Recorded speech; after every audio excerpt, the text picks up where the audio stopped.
So we're here standing on the Centennial Kekekabic Trail, and we're about to enter a location where there are a number of test pits that were used during the time of the railway and the mines, most likely to test the quality of the iron in the area.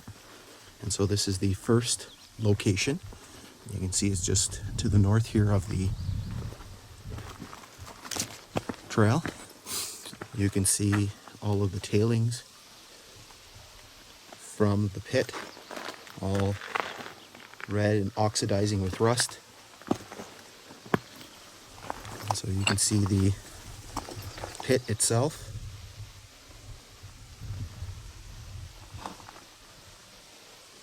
And so it's most likely about 15 feet deep.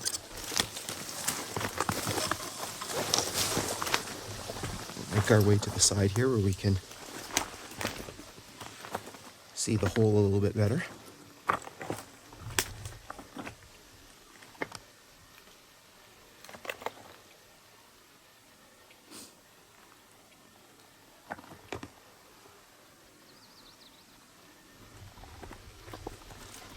You can see some of the mineral content in the rocks as well.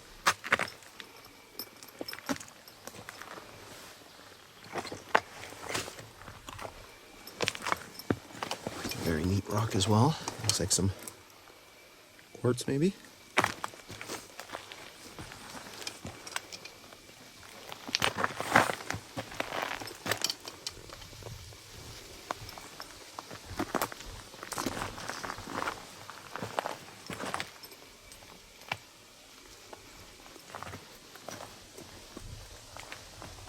And so we're going to make our way further down the trail and take a look at some of the other locations.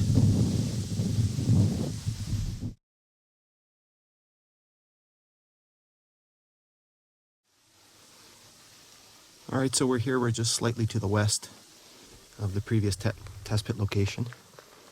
And we're going to go take a look at the second test pit. And you can see that it's located just a short distance north of the trail.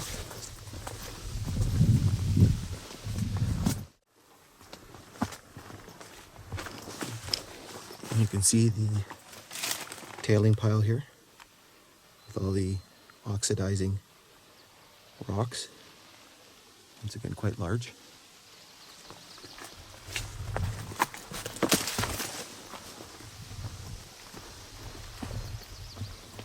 So you can see this pit here once again, fairly full of water.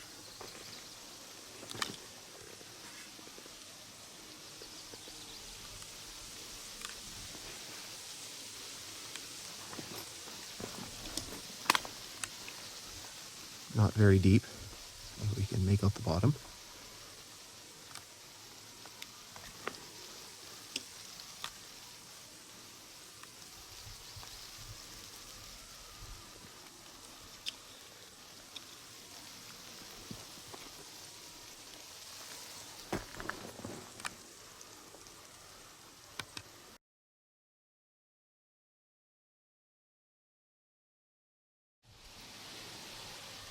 We're here on the Centennial Trail. We are at the location of test pits number 4, which is up on the ridge, and test pit number 3.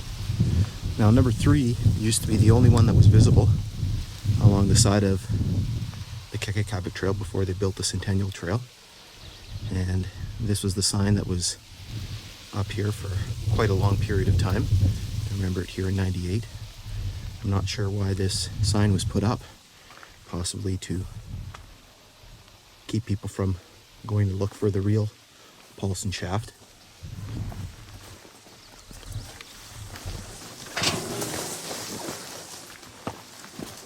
This shaft here is approximately 25 feet deep or more. And you can see all the oxidizing rocks with all the metallic content in it here in the piles of tailings. And there is quite a bit of tailings here. The southern side gives us the best view of the opening. Once again, the water is a little bit high this year, so we don't see as much as we normally would.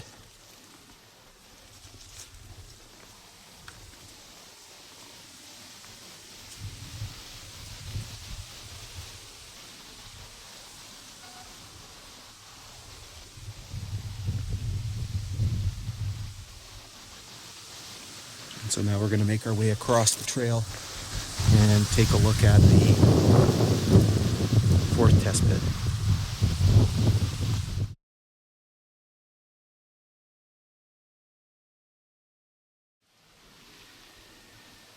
So now that we've taken a look at test pit number 3, we are going to make our way across the trail here and take a look at test pit number 4.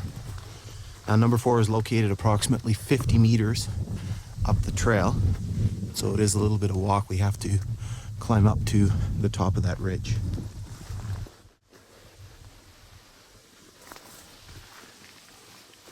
All right, so we've arrived here at the test pit location.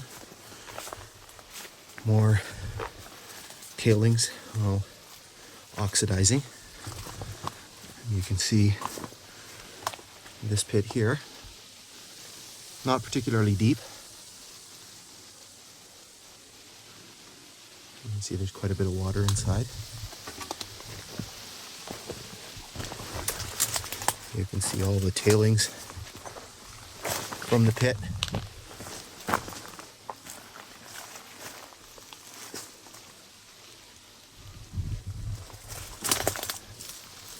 We'll make our way around carefully.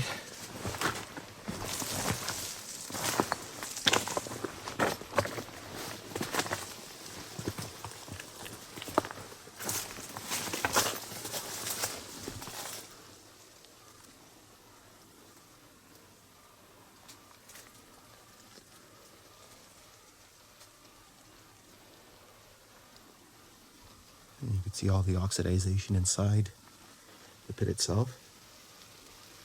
A better view of the bottom. I said it wasn't very deep.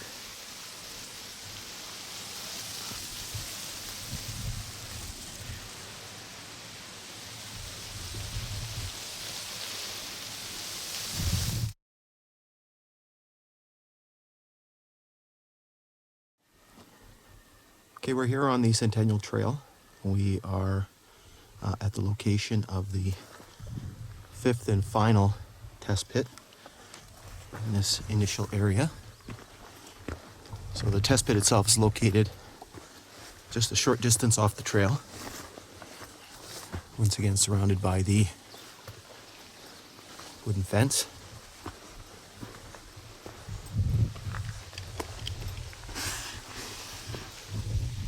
And you can see the pit itself is probably about 15 to 20 feet deep.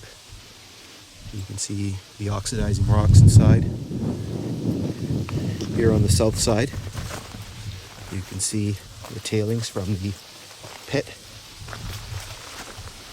Once again, the metallic content and all the oxidization.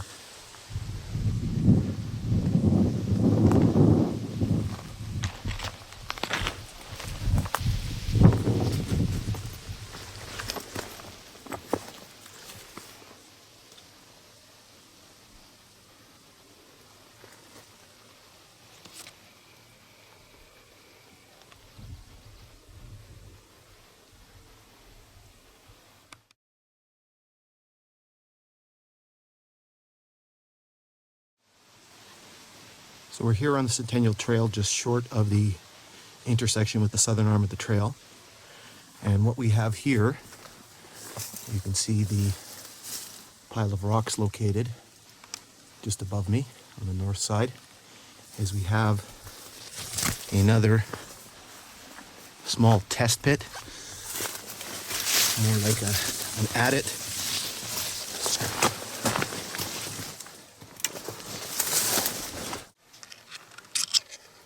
You can see how this has been blasted into the cliff face right here.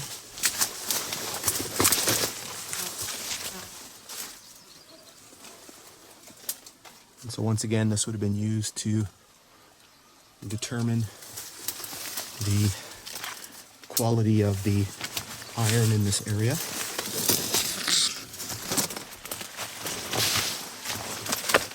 You can see some oxidization on the rocks. So there is some iron content here.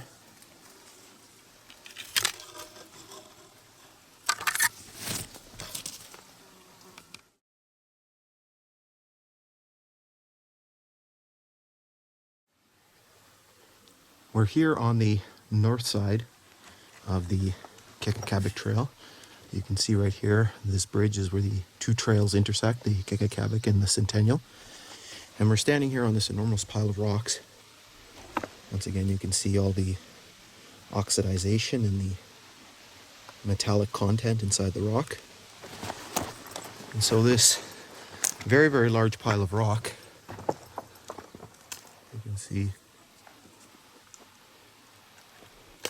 the size and scope of it.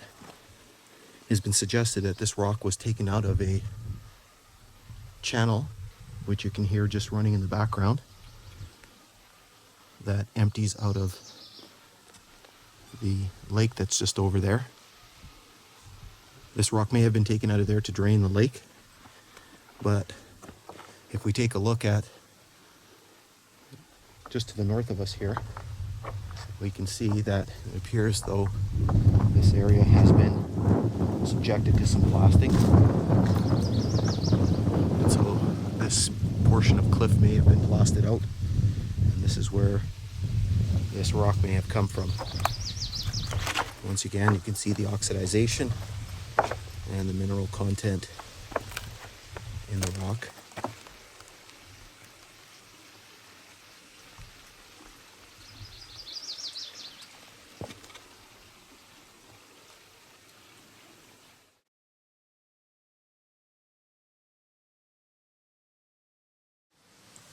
Alright, so we're here. We are just south of the intersection between the Centennial Trail and the Kekekabic Trail. So we're right here on the southern arm of the trail. And what we're going to take a look at here is a mine shaft. You can see right here we have a large pile of rock that was taken from the shaft. You can see once again the mineral content in the rock and all the oxidization that's occurring.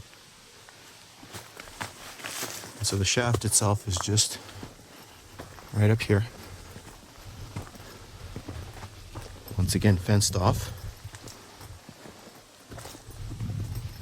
You can see more of the tailings over here from the shaft.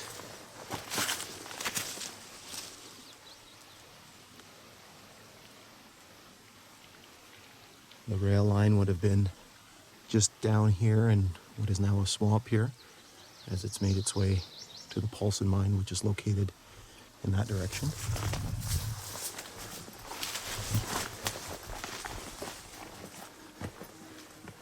And so for what we know, this mine shaft here is approximately 75 feet deep.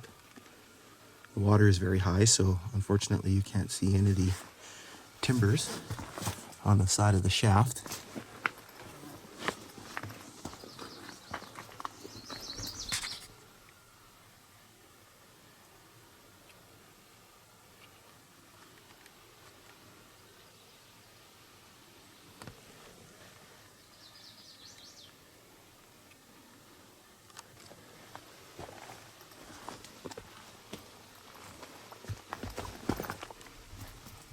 You can possibly see a little bit here, but not very well.